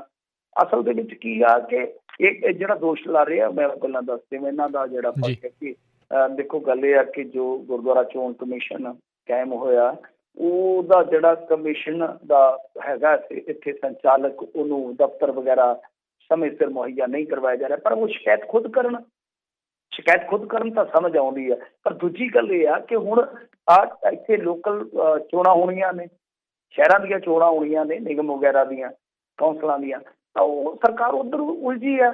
ਫਿਰ ਅਗਾਂਹ 5 ਸਟੇਟਾਂ ਦਾ ਇਲੈਕਸ਼ਨ ਆ, ਫਿਰ ਗਾਂਹ 5 ਸਟੇਟਾਂ ਦਾ ਇਲੈਕਸ਼ਨ ਆ। ਸਭ ਤੋਂ ਵੱਡੀ ਗੱਲ ਜਿਹੜੀ ਇਸ ਮਾਮਲੇ 'ਚ ਢੀਂਡਸਾ ਸਾਹਿਬ ਨੂੰ ਪਤਾ ਹੈ ਪਰ ਉਹ ਦੱਸਦੇ ਨਹੀਂ ਹੈ। ਬਿਆਨ ਦਾਗਣਾ ਚਲੋ ਇਹਨਾਂ ਦੀ ਆਪਣੀ ਗੱਲਬਾਤ ਆ, ਆਪਣੀ ਇਹਨਾਂ ਦੀ ਜ਼ਿੰਮੇਵਾਰੀ ਆ, ਆਪਣੀ ਇਹਨਾਂ ਦੀ ਸਿਆਸੀ ਮਜਬੂਰੀ ਹੋ ਸਕਦੀ ਹੈ। ਅਸਲ ਦੇ ਵਿੱਚ ਰਾਜ ਕਰਨਵੀਰ ਸਿੰਘ ਦੀ 3 ਪਟੀਸ਼ਨਾਂ ਪਈਆਂ ਹੋਈਆਂ ਨੇ ਇਸ ਟਾਈਮ ਪੈਂਦੇ। ਜਦ ਤੱਕ ਉਹ ਨਿਪਟਾਰਾ ਨਹੀਂ ਹੁੰਦਾ ਤਦ ਤੱਕ ਕੁਛ ਨਹੀਂ ਹੋਣਾ। ਜਿਵੇਂ ਹਰਿਆਣਾ ਕਮੇਟੀ ਵਾਲੀ ਇੱਕ ਪਈ ਹੈ ਪਟੀਸ਼ਨ, ਇੱਕ ਸਹਿਜਧਾਰੀਆਂ ਵਾਲੀ ਪਈ ਹੋਈ ਹੈ, ਇੱਕ ਹੋਰ ਪਟੀਸ਼ਨ ਪਈ ਹੋਈ ਹੈ। 3 ਪਟੀਸ਼ਨਾਂ ਤੇ ਕੋਰਟਾਂ ਦੇ ਵਿੱਚ ਨੇ। ਜਦ ਤੱਕ ਉਹ ਨਿਬੜਨਗੀਆਂ ਨਹੀਂ, ਜਾਂ ਤਾਂ ਤੁਸੀਂ ਉਹਨਾਂ ਨੂੰ ਕਰਾਓ ਕਿਸੇ ਤਰੀਕੇ ਨਾਲ, ਫਿਰ ਉਸ ਤੋਂ ਬਾਅਦ ਤੁਸੀਂ ਕੋਈ ਕਾਨੂੰਨੀ ਚਾਰਾਜੋਈ ਕਰ ਲਓ ਕਿ ਹਾਂ ਪਹਿਲਾਂ ਇਲੈਕਸ਼ਨ ਹੋਣਾ ਚਾਹੀਦਾ। ਸੋ ਹਾਲ ਦੀ ਘੜੀ ਮੇਰੇ ਖਿਆਲ ਦੇ ਨਾਲ ਪੋਸੀਬਲ ਨਹੀਂ ਹੈ।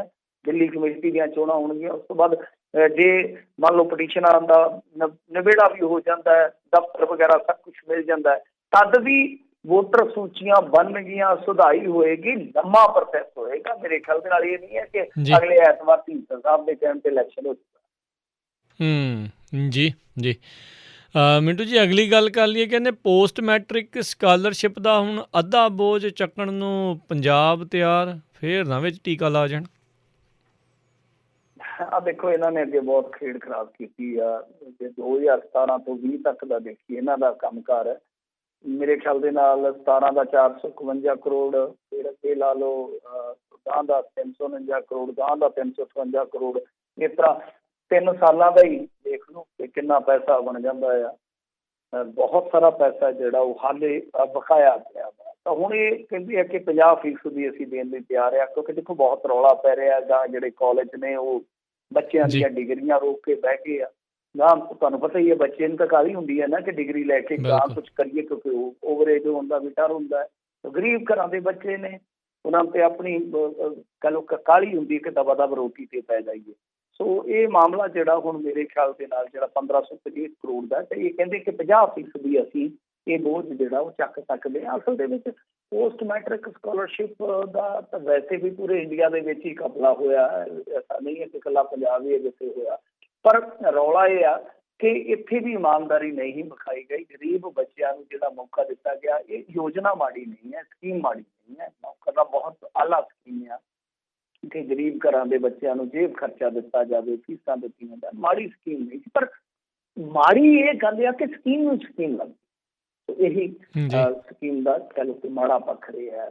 ਇਹਦੇ ਵਿੱਚ ਕੀ ਆ ਕਿ 2012-13 ਚ ਸ਼ੁਰੂ ਹੋਈ ਸੀ। ਇਹ ਵੀ UPA ਦੀ ਅੱਛੀਆਂ ਸਕੀਮਾਂ ਦੇ ਵਿੱਚ ਇੱਕ ਆ। ਜਿਵੇਂ ਉਹਨਾਂ ਨੇ RTI ਲਿਆਂਦਾ ਕਾਨੂੰਨ, ਉਹ ਵੀ ਅੱਛਾ ਸੀਗਾ। ਫਿਰ ਇਸ ਤੋਂ ਇਲਾਵਾ ਜੋ ਮਨਰੇਗਾ ਬਣਿਆ ਅੱਗੇ ਜਾ ਕੇ, ਉਹ ਵੀ ਅੱਛਾ ਸੀਗਾ। ਤੇ ਗੱਲ ਇਹਦੇ ਵਿੱਚ ਕਹਾਣੀ ਜਿਹੜੀ ਆ ਉਹ ਇਹੋ ਹੀ ਆ ਕਿ ਦੇਖੋ, ਇਹ ਪਹਿਲਾਂ ਜਿਹੜੀ ਸਕੀਮ ਸੀਗੀ ਉਹ ਇਹਨਾਂ ਨੇ ਤਿਆਰ ਕੀਤੀ ਸੀ ਮੇਰੇ ਖਿਆਲ ਦੇ ਨਾਲ 4-5 ਸਾਲ ਵਾਸਤੇ। ਤੇ ਉਸ ਤੋਂ ਬਾਅਦ ਜਿਹੜਾ ਇਹ ਬੋਝ ਪੈਣਾ ਸੀਗਾ ਜ਼ਿਆਦਾ ਸਟੇਟਾਂ ਤੇ ਪੈਣਾ ਸੀਗਾ, ਕੇਂਦਰ ਦਾ ਉਹਦੇ ਵਿੱਚ ਥੋੜਾ ਮਤਲਬ ਕਿ ਹਿੱਸੇਦਾਰੀ ਹੋਣੀ ਸੀ।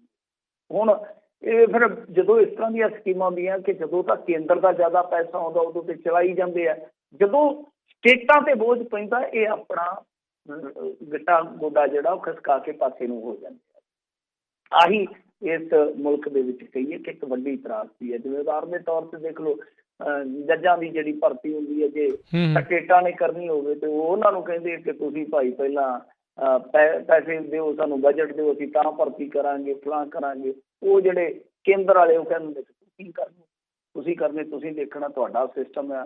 ਤਾਂ ਇਹ ਚੀਜ਼ਾਂ ਜਿਹੜੀਆਂ ਉਹ ਇਸੇ ਤਰ੍ਹਾਂ ਹੀ ਲੁੜ ਕੇ ਜਾਂਦੀਆਂ। ਤਾਂ ਮੈਨੂੰ ਲੱਗਦਾ ਕਿ ਹੁਣ ਚਲੋ ਇੱਕ ਸਾਲ ਗਾਂ ਇਲੈਕਸ਼ਨ ਹੋਣਾ, ਸਾਡੀ ਦਲਿਤਾਂ ਦੀ ਵੀਰਾਂ ਦੀ ਇੱਥੇ ਭਾਈਚਾਰੇ ਦੀ ਬਹੁਤ ਜ਼ਿਆਦਾ ਵਸੋਂ ਆ, ਤਾਂ ਉਹਨੂੰ ਪ੍ਰਭਾਵਿਤ ਕਰਨ ਵਾਸਤੇ 1 ਸਾਲ ਲਈ ਤੇ ਬੋਝ ਚੁੱਕਿਆ ਜਾਊਗਾ।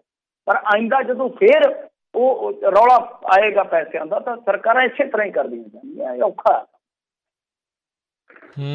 ਜੀ ਮਿੰਟੂ ਜੀ, ਤੇ ਬਹੁਤ ਬਹੁਤ ਧੰਨਵਾਦ।